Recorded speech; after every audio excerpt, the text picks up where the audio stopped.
हराम का खा के बेरोजगार भी होते जा रहे हैं। शिक्षा है ही नहीं है तो क्या करेंगे, वही अन्न खाएंगे और फिर वही बेरोजगारी पे जाएंगे। जनता पार्टी में जो है कि अटल बिहारी वाजपेयी जैसा कोई जो है कि प्रधानमंत्री बना ही नहीं, कोई लीडर पैदा हुआ ही नहीं। अगर कोई सीख रहा है तो बहन जी से सीखा है, चाहे मोदी हो, चाहे योगी हो, चाहे मुलायम हो, चाहे अखिलेश हो। क्योंकि गठबंधन में भी 1989 में भी मुलायम सिंह यादव यहाँ के मुख्यमंत्री हुए थे जनता दल से। जनता दल टूटी 1993 में, तब बसपा से गठबंधन हुआ। यहाँ के सामने तमाम मंडियाँ डाल के, प्लास्टिक ढा के लोग जीते थे। लेकिन बहन जी ने उन कोरही समाज को, उन भिखारी समाज को, दलित समाज को, पिछड़े समाज को इतना बड़ा बड़ा मकान बना के देने का काम किया, जिसका नाम था माननीय कांशीराम आवास। हमें कुछ मिला नहीं है, न अल्लाह ने दिया है, न अकबर ने दिया है। जो भी दिया यहाँ बाबा साहब भीमराव अम्बेडकर ने दिया है। इन दलित पिछड़ों को जीने का हक और अधिकार बाबा साहब भीमराव अम्बेडकर ने दिया।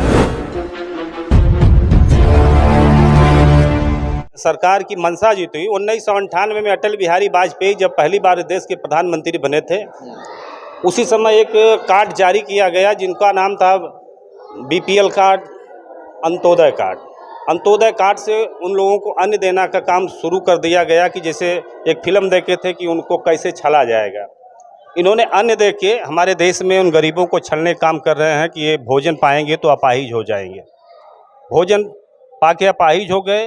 और जो शिक्षा थी, शिक्षा जो हमारी प्राइमरी चलती थी, जो आज भी हम देखते हैं कि जो IAS PCS उस प्राइमरी स्कूल के, अभी तो मैं नहीं देखता हूं कि कॉन्वेंट के कोई IAS PCS आया है, लेकिन उस जमाने में इसी प्राइमरी स्कूल से लोग IAS PCS आया करते थे। लेकिन कांग्रेस जब अटल बिहारी जी हुए 98 में, इन्होंने शिक्षा को मारा। शिक्षा में 7 किस्म का भोजन बना के जो है इन गरीब बच्चों को शिक्षा से वंचित कर दिए।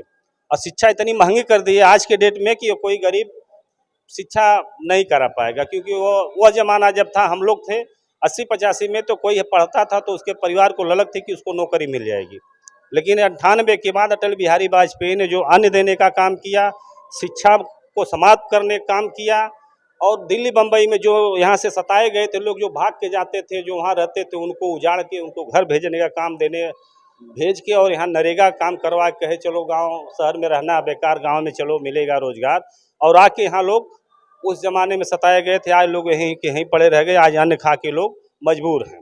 और कितना दिन तक अन्न आप खिलाओगे, कहाँ से खिलाओगे? इस देश का इतना धन आप बांट रहे हो, जो पैसा किसी आपातकाल के रखा गया तो उसमें से भी कई हजार करोड़ निकाले मोदी जी कि आज जो है उस खजाने को भी खाली कर दिए हैं। आप कह रहे हैं कि अटल बिहारी वाजपेयी जी ने शिक्षा को खत्म कर दिया है, विद्यालय में मिड डे मील का सिस्टम ला करके जो भोजन का है। लेकिन उस समय लोगों को आटता नहीं था, लोगों का पेट नहीं भरता था। इस वजह से जो है कि अटल बिहारी वाजपेयी जी ने जो है कि विद्यालयों में इस तरीके से संचालित करवाया। आटना तब भी जीते थे लोग, आज भी जी रहे हैं, तब भी कमा के खाते थे। आज तो हम देखते हैं उससे ज्यादा बेरोजगार होते जा रहे हैं लोग। हराम का खा के बेरोजगार भी होते जा रहे हैं। शिक्षा है ही नहीं है तो क्या करेंगे, वही अन्न खाएंगे और फिर वही बेरोजगारी पे जाएंगे। जब मेहनत करते थे तो एक ललक थी कि हम अपने बच्चे को पढ़ाएंगे, आगे बढ़ाएंगे। और आज तो उसका प्राइमरी का बच्चा किसी लायक नहीं है, उसको 7 किस्म का भोजन दे दिया जा रहा है, एक कटोरा बोरा दे दिया जा रहा है, जाओ बैठो स्कूल में।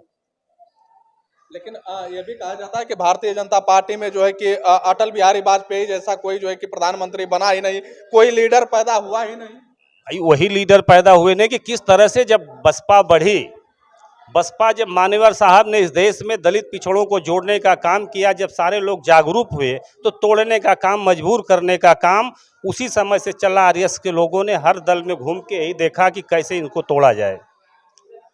किसी तरह से इन लोगों ने अन्न खिला के, शिक्षा मार के, मेहनत कश मजदूरों को मजबूर बना के यहाँ तक ला दिए कि आज जो है उसी पे निर्भर कर लिए हैं कि हम तो अनाज ही पे जी रहे हैं।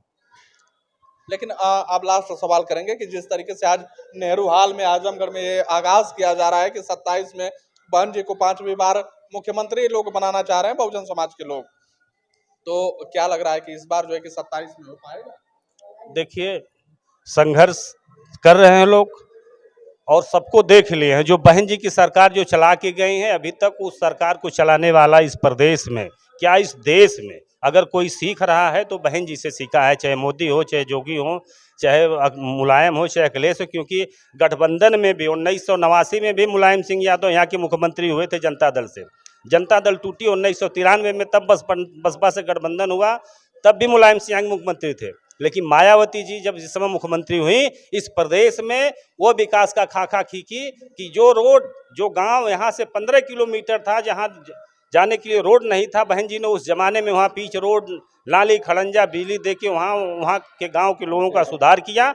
और इस प्रदेश में मैं तो कहता हूँ पूरे हिंदुस्तान आप चले जाइए, पूरे हिंदुस्तान का भ्रमण कर लीजिए, अगर यूपी जैसा कोई राज्य हो तो अगर कोई बता दे तो जो कहे मैं हार जाऊंगा। क्योंकि बहन जी ने यहाँ उन गरीबों के लिए, मैं तो देखा था ये नगर पालिका के सामने तमाम मंडियां डाल के, प्लास्टिक ढा के लोग जीते थे, लेकिन बहन जी ने उन कोरही समाज को, उन भिखारी समाज को, उन दलित समाज को, पिछड़े समाज को इतना बड़ा बड़ा मकान बना के देने का काम किया, जिसका नाम था मान्यवर कांशीराम आवास। और आप जाके देखिए महाराष्ट्र, हरियाणा, झारखंड, कहीं जाके देखिए, जो मूल निवासी कहीं जाके पहाड़ पे मंडई डाल के पड़े हुए हैं, लेकिन बहन जी ने उत्तर प्रदेश में इतना बड़ा काम किया कि सबसे पहले कि उन गरीबों को इतना बड़ा मकान बना के दिया, जो कभी सपने में भी नहीं सोचे थे कि इतना बड़ा मकान हम कभी बना सकते थे। बहन जी का काम, और उन्होंने जो बैकलॉग की तमाम भर्तियां भी जो आई, उसको करने के बाद एक अलग से इस देश में व्यवस्था किया। मुलायम सिंह यादव 500 रुपया बेरोजगारी भत्ता देते थे, मुलायम सिंह यादव 500 रुपया बेरोजगारी भत्ता देते थे, लेकिन बहन जी ने कहा हम बेरोजगारी भत्ता नहीं देंगे, हम रोजगार देंगे। आपको बता दूं 1,08,875 सफाई कर्मी की एक साथ है और एक दिन में नियुक्ति करके, इस देश का पूरा इतिहास इतना बड़ा है जो आज तक किसी ने कोई करने वाला नहीं मिला। लेकिन बहन जी एक दिन में उनका टेस्ट, एक दिन में उनका अपॉइंट लेटर, और एक दिन सबकी नियुक्ति करके इस प्रदेश में 1,08,000 सफाई कर्मियों को जीने का एक रास्ता दे दिया। यानी वही बीएसपी की सरकार इस बार जो है कि जनता आंक रही है, देख रही है, और उसके आधार पे जो है कि 27 में वोट करेगी। जनता आकलन करती है हमें मिला क्या है, इस सरकार से क्या मिल रहा है। कहीं मंदिर मस्जिद से देश का विकास थोड़ी होने वाला है। आप अभी बोले हैं कल की होली के दिन की आप त्योहार नहीं, आप बाहर नहीं निकलोगे। अरे भाई, उनका भी भाईचारा है, रंग पड़ जाएगा तो सड़क थोड़ी जाएंगे। गलत हो तो मान रहे हैं कि हमें कोई दिक्कत नहीं, हम अपने आप को बच के चलें, लेकिन आप कहीं मंदिर ढकवा रहे हो, कहीं मस्जिद ढकवा रहे हो, ये धर्म की राजनीति बहुत दिन तक चलेगी नहीं। क्योंकि धर्म से हमें कुछ नहीं मिला है, हमें कुछ मिला नहीं है, न अल्लाह ने दिया है, न अकबर ने दिया है। जो भी दिया यहाँ बाबा साहब भीमराव अम्बेडकर ने दिया है। इन दलित पिछड़ों को जीने का हक और अधिकार बाबा साहब भीमराव अम्बेडकर ने दिया। दिलाने वाले मान्यवर कांशीराम साहब थे, जो अपने अथक परिश्रम से लड़के सबको हक दिलाए। और आज इस देश में दलित भी नेता बन सकते हैं, और तमाम लोगों को बनाया गया कि आप भी अपने समाज का उद्धार करो। लेकिन दुर्भाग्य की बात यह है कि हम तो सोचे कि अपने समाज का उद्धार करोगे, लेकिन जो छोटे छोटे जो नेता हैं अपने दल और अपने परिवार ही तक सिमट के अपने स्वार्थ में, कभी इस दल में कभी उस दल में, इसी तरह लगा हुआ है। लेकिन धीरे धीरे खत्म हो जाएंगे लोग, खत्म हो जाएंगे। 27 में आ रही है, 27 में बीएसपी आएगी, क्योंकि जो बहन जी का कार्य अभी कोई उस कार्य के बरोबर कर ही नहीं पा रहा, दिखाई नहीं पा रहा है कि जो बहन जी ने किया। बस ये है कि आप अपना हल्ला जितना मचा लो, ढोल मचा लो, मच रहा है सब। बहरहाल नेहरू हाल से जिस तरीके से बहुजन समाज के लोग अपनी बात को रख पा रहे हैं, जिस तरीके से 27 का आगाज कर पा रहे हैं, तो इनकी बातों को लेकर के आप क्या सोचते हैं, अपनी प्रतिक्रिया जरूर दीजिएगा। फिर मिलेंगे नेक्स्ट वीडियो में, तब तक के लिए बने रहिए एनपी दस्तक के साथ। नवीन प्रताप, जय हिंद।